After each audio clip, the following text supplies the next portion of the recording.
dia, valentes do Altíssimo.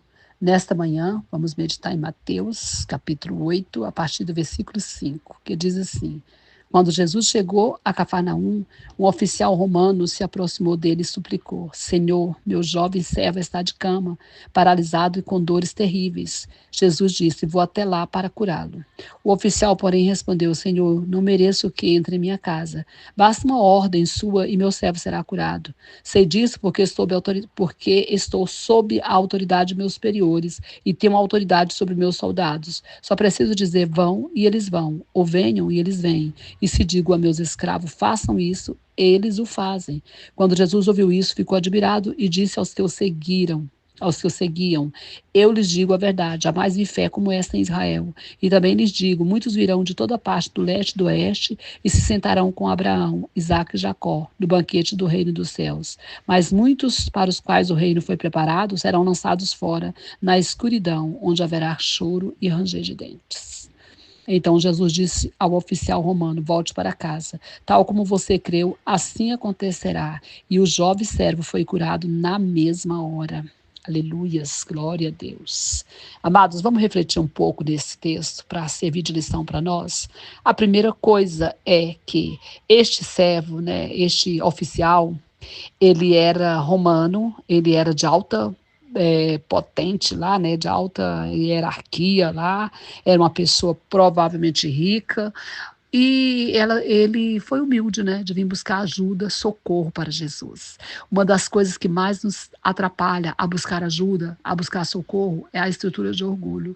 E esse homem aqui demonstra que ele não teve essa estrutura de orgulho. Ele foi simples, ele foi humilde e ele veio buscar socorro em Jesus. Então, a primeira coisa que nós devemos refletir: será que as nossas estruturas de orgulho não estão nos afastando de Deus, de buscar o Senhor, de nos humilharmos, de reconhecermos as nossas falhas, nossas fraquezas, e pedir socorro para Jesus, ou até mesmo nos afastando das pessoas, nos fazendo evitar de dar perdão, por exemplo? A nossa estrutura de orgulho não estaria nos levando a achar que somos melhores que os outros? Então tá aí uma reflexão para que a gente possa ter nesta manhã, que nós possamos realmente reconhecer se somos soberbos, orgulhosos, e quebrar essa estrutura, cancelar isso na nossa vida e nos humilharmos diante de Deus, para que no tempo certo Ele venha nos exaltar.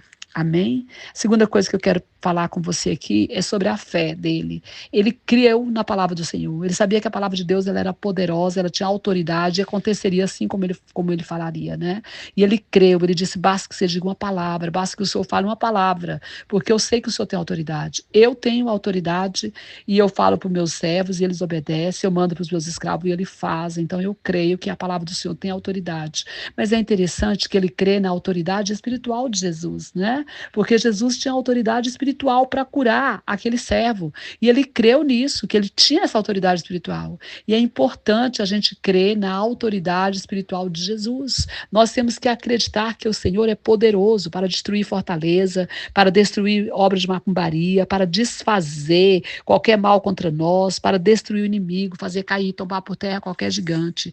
Então nós temos que crer que basta uma palavra do Senhor, pode destruir tudo aquilo que se levanta contra nós. Que nós possamos ter essa fé, essa confiança e essa credibilidade no Senhor e na autoridade do Senhor, E a terceira coisa que eu quero refletir com você aqui também é que imediatamente aquele servo foi curado, Quando Jesus falou, quando ele disse isso aqui com esse centurião, o servo foi curado. O Senhor, ele faz, imediatamente ele faz.